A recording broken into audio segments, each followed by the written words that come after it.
Magandang gabi po mga kapatid sa bawat isa sa atin sa pangalan ng ating Panginoong Hesus.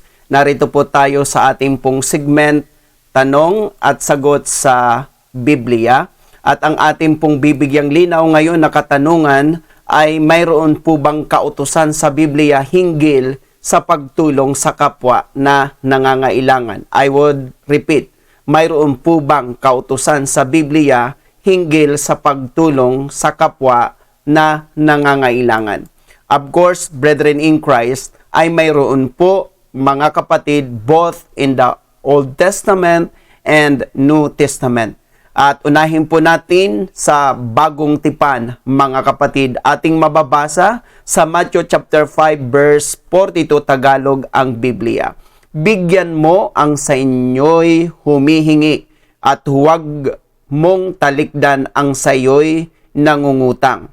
So dito mga kapatid, hindi po ito mungkahi, kung hindi po ito pakiusap, kundi ito po ay isang utos na nasabi ng ating Panginoon, bigyan mo ang sayo'y humihingi. And of course, kaya nga tinatawag na nangangailangan dahil humihingi sila ng tulong sa bawat isa sa atin. At mayroon pong detalyadong kautusan na ibinigay ang Panginoon sa pamamagitan po ni Propeta Moses sa bansa po ng Israel, mga kapatid, at ating mababasa sa Deuteronomy chapter 15 verses 7 hanggang 14, ito ang wika sa Tagalog, ang Biblia. Kung magkaroon sa iyo ng isang dukha na isa sa iyong mga kapatid na nasa loob ng iyong mga pintuang daan sa iyong lupaing ibinibigay sa iyo ng Panginoon mong Diyos, ay huwag mong pagmamatigasin ang iyong puso ni pagtitikuman ng iyong kamay ang iyong dukhang kapatid, kundi iyong bubukhin ang iyong kamay sa kaniya at iyong pauutangin siya ng sapat na kaniyang kailangan sa kaniyang kinakailangan.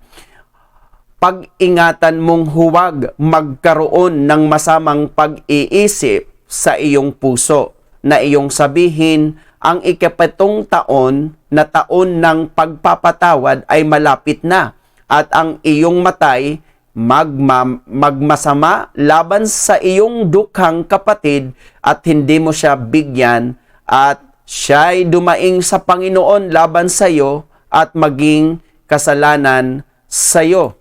Siya nga'y bibigyan mo at ang iyong puso'y huwag magdamdam pagka binibigyan mo siya, sapagkat dahil sa bagay na ito, pagpapalain ka ng Panginoon mong Diyos sa lahat ng iyong gawa at sa lahat ng hipuin ng iyong kamay, sapagkat hindi mawawalan ng dukha sa lupain kailanman.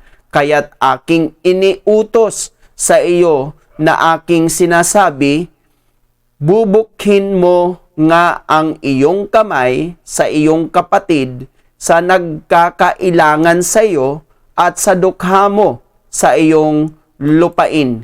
Kung ang iyong kapatid na Hebreyong lalaki o babae ay ipagbili sa iyo at maglingkod sa iyong 6 na taon, sa ikapitong taon nga ay iyong papagpapalaming laya siya. I would repeat, ay iyong papaalaming laya sa iyo.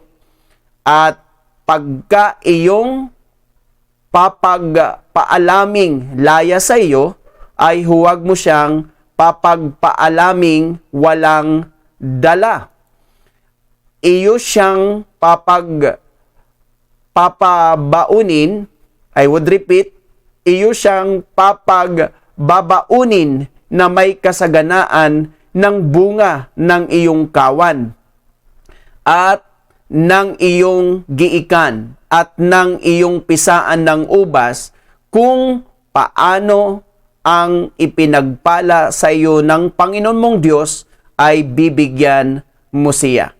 So dito, mga kapatid, maliwanag at detalyado ang utos ng Panginoon sa pamamagitan ni Moses na huwag mong ititikom ang iyong kamay sa iyong kapwa o maging sa taga-ibang bayan na nangangailangan, sapagkat mga kapatid ay kumbaga sinasabi ng Panginoon, hindi natin pwedeng tanggihan ang sinumang lumalapit sa atin at humihingi ng tulong.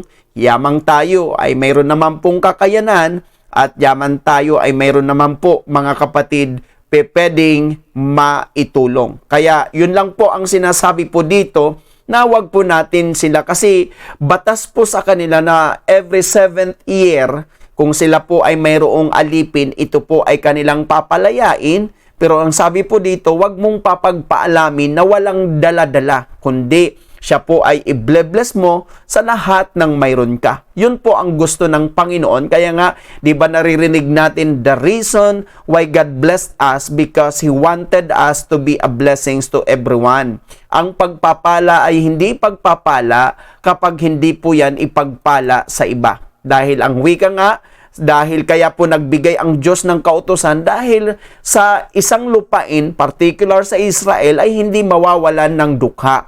Maging po sa ating panahon ngayon, kahit saang bansa, mga kapatid, tiyak na mayroon po yung dukha. Kaya dapat hindi po tayo maging maramot sa mga mapagkailangan. We have to be open-handed para sa mga taong nangangailangan ng tulong, mga kapatid. Dagdag pa ho natin sa Isaiah chapter 58 verses 6 to 11. Ito ang wika sa Tagalog, ang Biblia.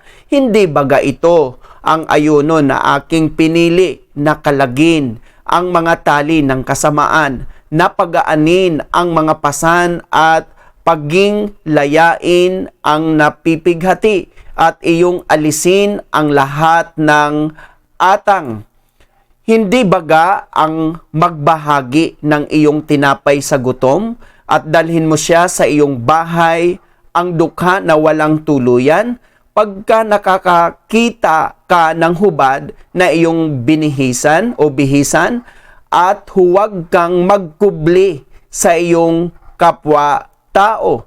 Kung magkagayoy, sisikat ang iyong liwanag na parang umaga, at ang iyong kagalingan ay biglang lilitaw, at ang iyong katuwiran ay mangunguna sa iyo. Ang kaluwalhatian ng Panginoon ay magiging iyong bantay likod. Kung magkagayoy, tatawag ka, at ang Panginoon ay sasagot.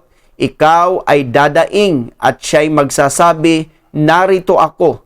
Kung iyong alisin sa gitna mo ang atang, ang pagtuturo at ang pagsasalita ng masama, at kung magmamagandang loob ka sa gutom, at iyong sisiyahan ng loob ang nagdadalamhating kaluluwa. Kung magkagayoy, sisilang ang iyong liwanag sa kadiliman, at ang iyong kadiliman ay magiging parang katanghaliang tapat. At papatnubayan ka ng Panginoon na palagi, at sisiyahan ng loob ang iyong kaluluwa sa mga tuyong dako, at palalakasin ang iyong mga buto, at ikaw ay magiging parang halamang nadilig, at parang bukal ng tubig na ang tubig ay hindi naglilikat.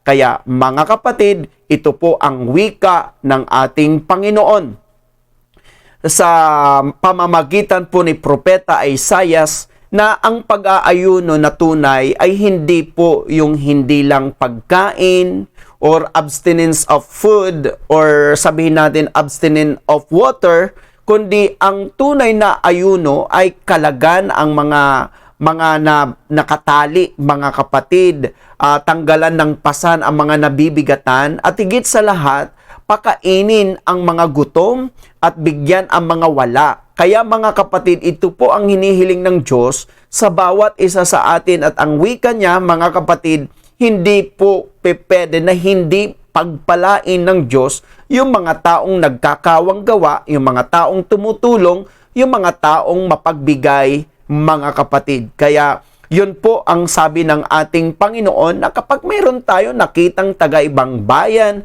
patuloyin natin. Kapag mayroon tayo nakitang hubad, damtan natin. Kapag mayroon tayo nakitang hapo, pagpahingahin natin. Kapag may nakitang gutom, pakainin natin at busugin natin. Yun po mga kapatid, ang reality ng tinatawag nating fasting brethren in Christ na sinasabi ng Panginoon sa pamamagitan ni Propeta Isaias. Kaya mga kapatid, yun po ang ating sagot sa katanungan, mayroon po bang kautusan sa Biblia hinggil sa pagtulong sa kapwa na nangangailangan?